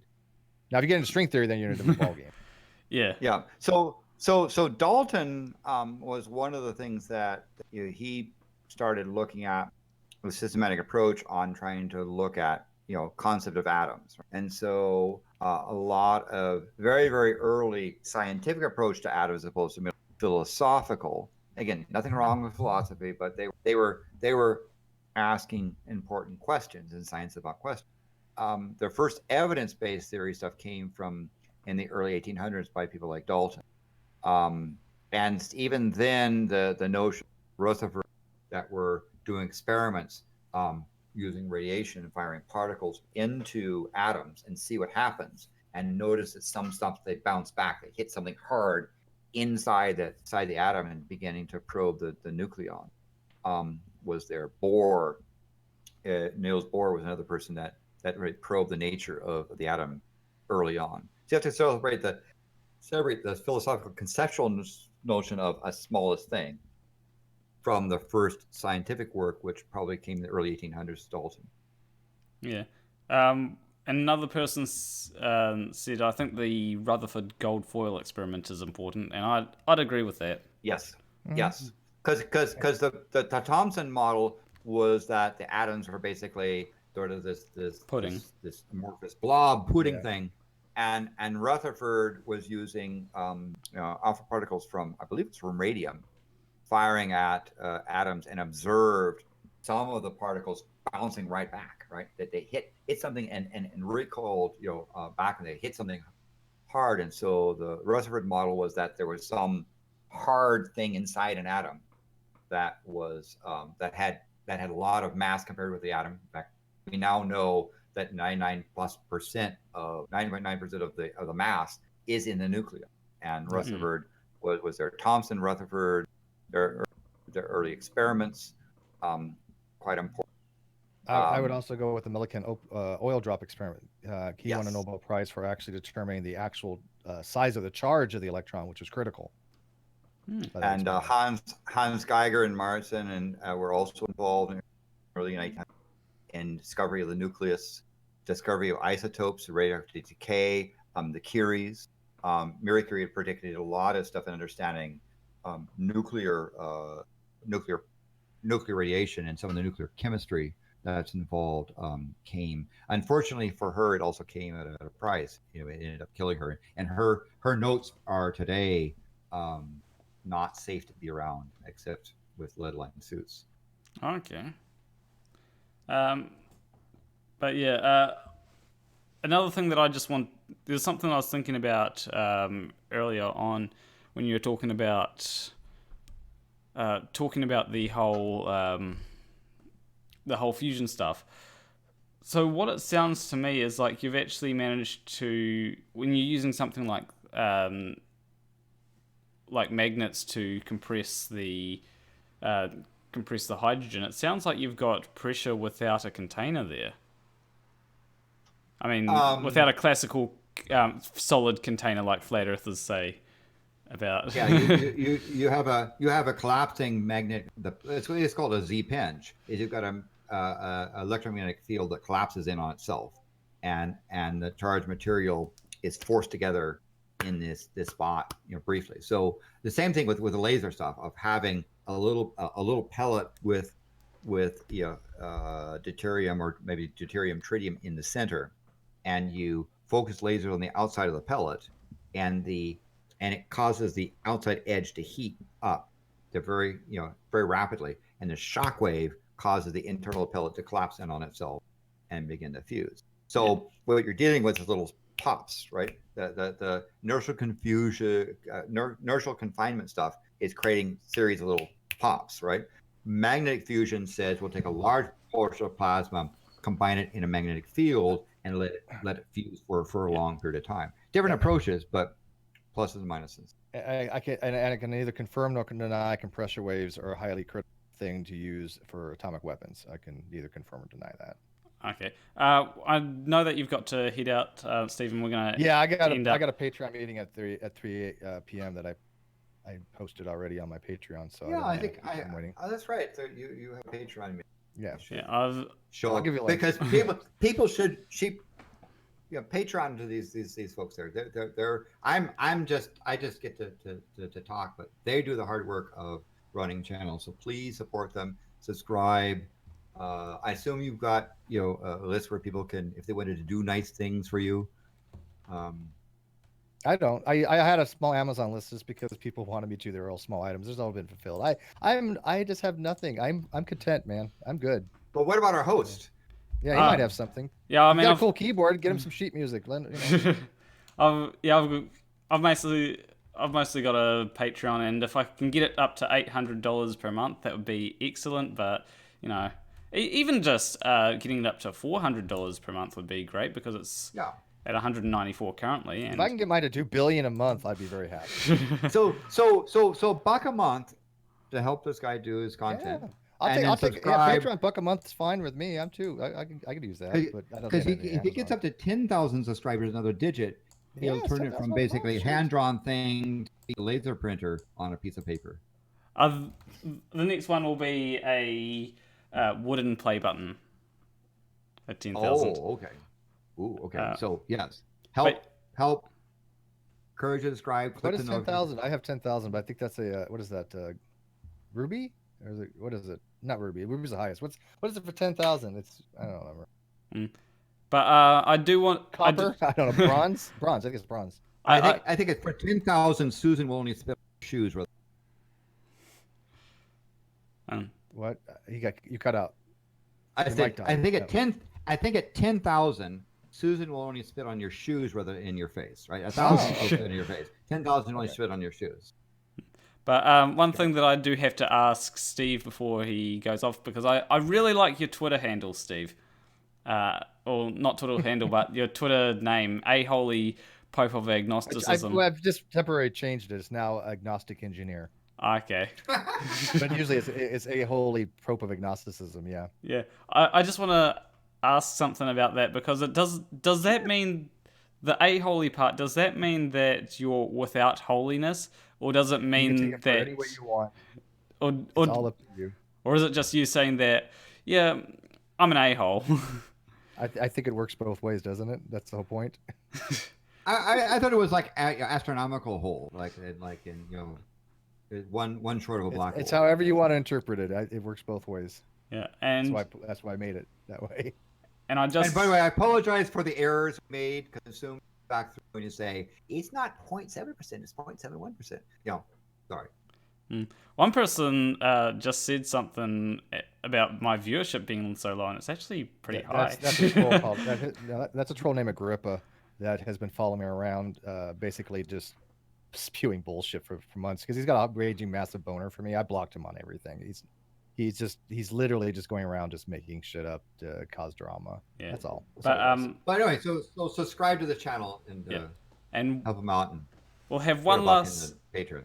one last question for Landon that I copied down earlier from the chat, and then we'll end it up. Question for Landon: is it true you must know highly advanced algebra and solve differential equations in order to be an engineer? It helps. I mean, I will tell you that as a city council member, I use differential equations to help determine whether or not a daycare center had an adequately sized parking lot, right? So it can also help in public policy. So the answer is yes, those are tools that engineers can use. And if you can master those tools and know how to use them and when to use them, you'll be a better engineer. Different. Remember, the person who knows how always has a job. Yep. Working for the person who knows why. Yeah, Okay. differential So- equations are used for a lot for optimization things. So if you want to optimize sizing, packaging, economics, then you'd be using differential equations quite. And a lot I of- only use them lot of- infrequently, but I've had to use them actually in rate before, like especially when working with like ball bearings. You take a micrometer and you have to measure on the X and Y axis, and you can actually determine using a differential how much tolerance you have that ball bearing is actually within spec any longer or has to be replaced. All right. And so again, wait. they're used. I just got they're- my they're ID in used- the mail. Yay! I got ID now. Yay! He actually I'm he's official a real person. He's I'm a a real real. person. I'm officially an American. I lost my Yes, wallet with my yeah. ID, and I got a new ID just recently. Yeah. So anyway, but the answer is it'll help you, and it will help you become a person who knows why rather than merely working the person It's a who good knows picture of me too. I never had a ID when I looked that good. I'm fabulous. why. I'm ecstatic. Allegedly. So yes, I would encourage you to become familiar with differential equations. It'll help you. Okay. Well, anyway, time to end this up. Leave a like and subscribe if you liked this stream. Leave a comment letting me know who you want me to get on. I'm glad I could get Landon back on because I also had another stream quite a while ago with Landon. So that was fun. Yeah. About Antarctica. If anyone wants to plug their stuff. Sure. You want to go, Lennon? Go first, Lennon. Well, let me plug this guy is both these channels. Also, let me plug Pimp Monk because Pimp Monk's a really nice guy. You should go and subscribe to him, and just be nice and ask questions and continue enjoying my favorite universe. Steve? Yeah. So you can find me. I have two channels. I have Steve McRae on YouTube, which is my main channel where we have Rum and Coke night. We're having one tonight, I believe, or maybe tomorrow. I try to do it on Saturdays, but sometimes I have to postpone it. I have a Patreon hangout coming up here. We also do have guests come on, like I had Dr. Hugh Ross on recently. I have Dr. Fuzz Rana. You can also find me on the Great Debate Community, which is my other channel, and on Twitter at Steve McRae _. I would say come follow me on Facebook, but I just hit 5,000 people on Facebook, so I gotta find some people that are like don't exist or trolls, or I'm pretty sure that I have dead accounts on there, and I'll try to edit that out. But you won't be able to follow me on Facebook till I do that. But anyways, thank you for inviting me for this. I'm really honored and thrilled. Thank you again for having me on, and for the also I guess I'm going to be on tap tomorrow on at 1800 hour Pacific time. I think it's when it starts. Okay. One thing that I'm going to plug before I end is the shills, which I'm going to be on in. Well, they start in like 5 minutes, but I probably won't be on until I've gotten everything. Yeah, else. I've been trying to get. I mean, they've been wanting me to come on, and unfortunately, scheduling conflicts. But let them know that I will get on. I promise. Okay. Yep. Okay. But anyway, I will see you in the next stream. Between you and me, thank you for watching.